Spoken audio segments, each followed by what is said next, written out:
బైబిల్లో కీర్తనలు 109 అధ్యాయం 26, 27 వచనాల్లో యెహోవా నా దేవా, ఇది నీ చేత జరిగిందనియు యెహోవా అయిన నీవే దీనిని చేస్తువనియు వారికి తెలియనట్లు నాకు సహాయం చేయము, నీ కృపను బట్టి నన్ను రక్షింపుము అని భక్తుడు రాస్తున్నాడు.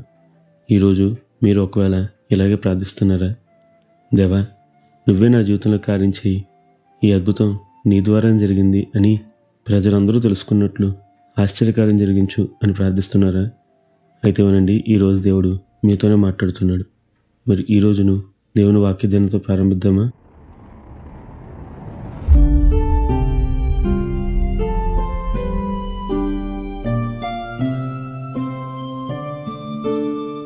మనందరికీ బైబిల్లో గిద్యోను భక్తుని జీవిత చరిత్ర బాగా తెలుసు. ఒక సాధారణ వ్యక్తి, మిద్యానీయులకు భయపడి గానుగ చోటున ధాన్యం దొలగొట్టుకుంటున్న వ్యక్తి ఈ గిద్యోను. కానీ ఇతనితో దేవుని దూత వచ్చి, పరాక్రమం గల బలాఢ్యుడా, యెహోవా నీకు తోడై ఉన్నాడు అని చెప్పడం చూడవచ్చు. ఆ తర్వాత గిద్యోను దేవునికి పరీక్షలు పెట్టడం, వాటన్నిటిలో దేవుడు తన నమ్మకత్వాన్ని రుజువుపరుచుకోవడం మనం న్యాయాధిపతులు 6-8 అధ్యాయాల మధ్య చూడవచ్చు. అయితే దేవుడు ఇశ్రాయేలును గిద్యోను ద్వారా మిద్యాను నుంచి రక్షించిన విధానాన్ని ఎప్పుడైనా ఆలోచించారా? మొదట గిద్యోనుతో 32,000 మంది జనులు యుద్ధానికి బయలుదేరారు.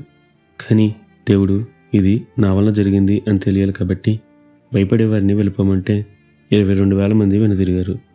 ఉన్న 10,000 మంది కూడా దేవుడు యుద్ధు అని కేవలం 300 మందితో ఇశ్రాయేలుకు గొప్ప రక్షణ కలుగజేశాడు. చూసారా, దేవుడు తాను కలుగు చేసుకుంటే తాను ఉన్నాను అనే విషయం అందరికీ తెలిసేలాగానే అద్భుతం చేస్తాడు. ఈరోజు మీరు ప్రార్థన చేశారు, కానీ పరిస్థితులు ఇంకా అలా జటిలంగానే ఉన్నాయా? అయితే వినండి, ఇది దేవుని వల్ల జరిగిన కార్యం అని ప్రజలందరూ తెలుసుకునేలా దేవుడు అద్భుతం చేస్తున్నాడు. కాబట్టి ఆయన చేయబోయే అద్భుతాన్ని బట్టి ఇప్పుడే దేవుణ్ణి స్తుతించడం ప్రారంభించండి. అట్టి గొప్ప ధన్యత దేవుడు మనందరికీ దయచేయునుగాక. నిత్యం ఘనత, మహిమ, ప్రభావములు యేసుక్రీస్తు నామానికే కలుగునుగాక. ఆమెన్. హల్లెలూయా.